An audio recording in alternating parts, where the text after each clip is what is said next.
Assalamualaikum warahmatullahi wabarakatuh. Halo teman-teman semuanya. Di video kali ini kita akan bahas lagi soal latihan TWK CPNS 2023 dan video ini merupakan video ke-7. Baik, langsung aja ke soal yang pertama. Penerimaan dan pengeluaran APBN mengikuti prinsip A. Sepadan, B. Selaras, C. Setara, D. Seimbang, E. Berimbang. Silakan teman-teman jawab dulu sendiri. Jadi untuk soal yang pertama, APBN itu merupakan anggaran pendapatan dan belanja negara. Dan prinsip dari penerimaan dan pengeluaran APBN itu adalah jawabannya yang E, yaitu berimbang. Antara penerimaan dan pengeluaran APBN harus berimbang. Jadi jawaban untuk soal nomor 1 adalah E.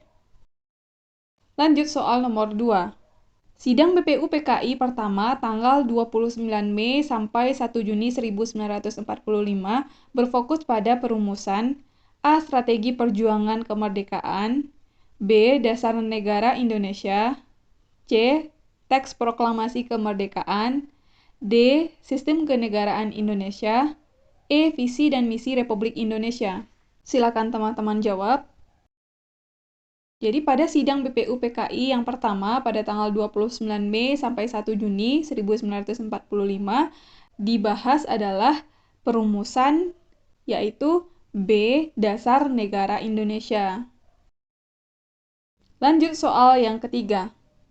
Dalam rangka merebut kembali Irian Barat, Presiden Soekarno yang dirinya mengatasnamakan penyambung lidah rakyat telah menyerukan komando rakyatnya yang dikenal dengan sebutan A.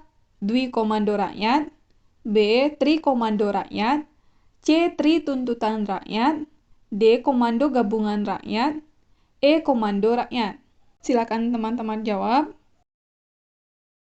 Untuk soal nomor 3 ini, dalam rangka merebut kembali Irian Barat, Presiden Soekarno menyerukan komando rakyatnya yang dikenal dengan sebutan Trikora atau Tri Komando Rakyat. Jadi, untuk soal nomor 3, jawaban yang paling tepat adalah B. Tri Komando Rakyat atau Trikora. Lanjut soal nomor 4.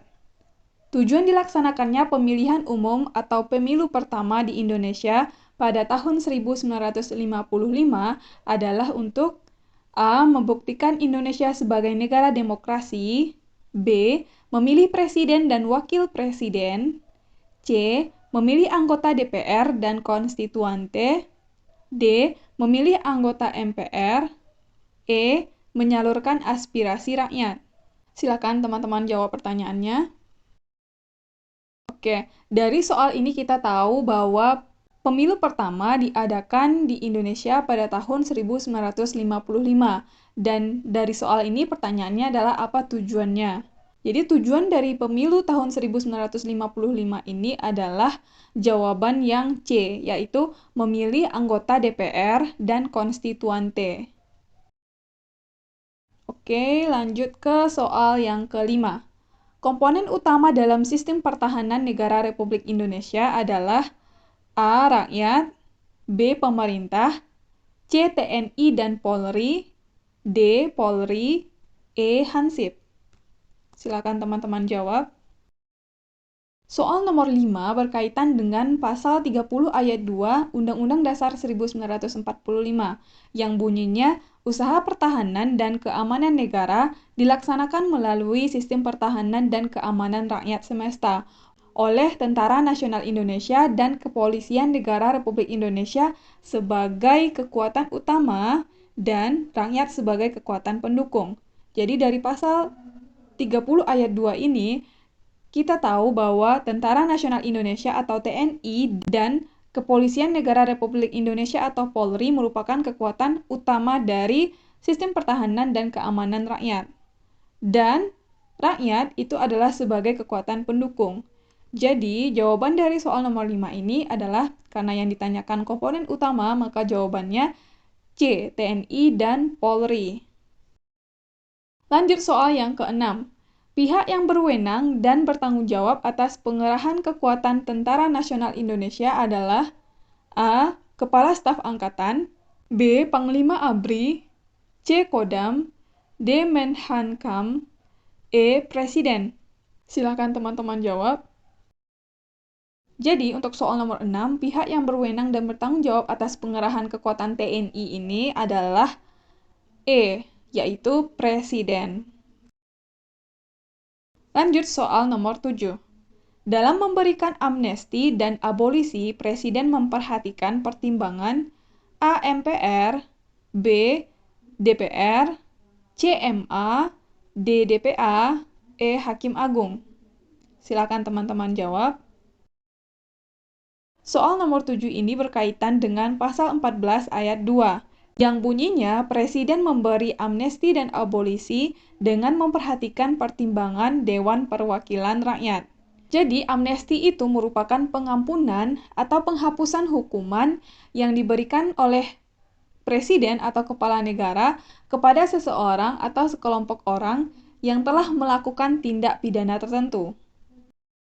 Kalau abolisi, suatu keputusan untuk menghentikan pengusutan dan pemeriksaan suatu perkara sebelum pengadilan menjatuhkan keputusan terhadap perkara tersebut. Jadi, soal nomor 7 ini, pertanyaannya, dalam memberikan amnesti dan abolisi, Presiden memperhatikan pertimbangan dari B. DPR. Ini sesuai dengan pasal 14 ayat 2 Undang-Undang Dasar 1945. Lanjut soal ke-8.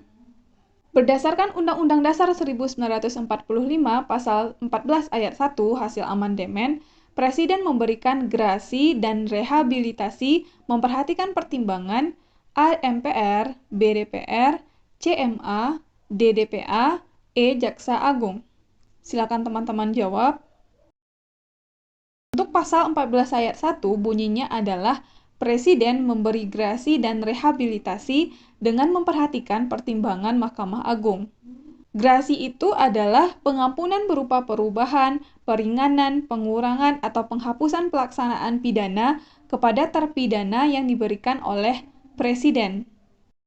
Sementara itu, rehabilitasi adalah hak seseorang untuk mendapat pemulihan haknya dalam kemampuan, kedudukan, dan harkat serta martabatnya yang diberikan pada tingkat penyidikan, penuntutan, atau peradilan karena ditangkap, ditahan, dituntut, ataupun diadili tanpa alasan yang berdasarkan undang-undang, atau karena kekeliruan mengenai orangnya atau hukum yang diterapkan menurut cara yang diatur dalam undang-undang.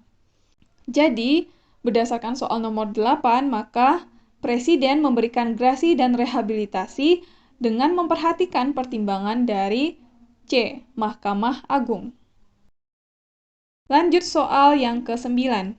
Jika Presiden dan Wakil Presiden mangkat, berhenti, diberhentikan, atau tidak dapat melaksanakan kewajibannya dalam masa jabatannya secara bersamaan, maka pelaksanaan tugas kepresidenan adalah A. Ketua MPR, Ketua DPR, B. Ketua MPR, Ketua DPR, dan para menteri, C. MA dan Menteri Dalam Negeri, D. MA, Jaksa Agung, dan para menteri, E. Menteri Dalam Negeri, Menteri Luar Negeri, dan Menteri Pertahanan.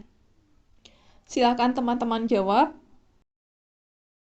Oke, jadi soal nomor 9 berkaitan dengan pasal 8 ayat 3 Undang-Undang Dasar 1945 yang bunyinya, jika Presiden dan Wakil Presiden mangkat, berhenti, diberhentikan, atau tidak dapat melakukan kewajibannya dalam masa jabatannya secara bersamaan, pelaksanaan tugas kepresidenan adalah Menteri Luar Negeri, Menteri Dalam Negeri, dan Menteri Pertahanan secara bersama-sama.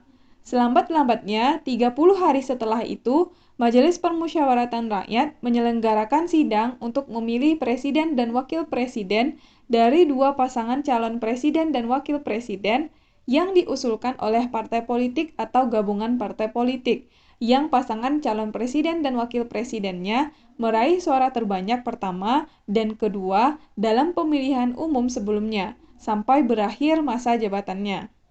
Maka untuk soal nomor 9, pelaksanaan tugas kepresidenan adalah E. Menteri Dalam Negeri, Menteri Luar Negeri, dan Menteri Pertahanan.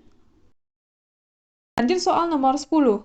Pengangkatan dan pemberhentian anggota Komisi Yudisial dilakukan oleh Presiden dengan persetujuan A.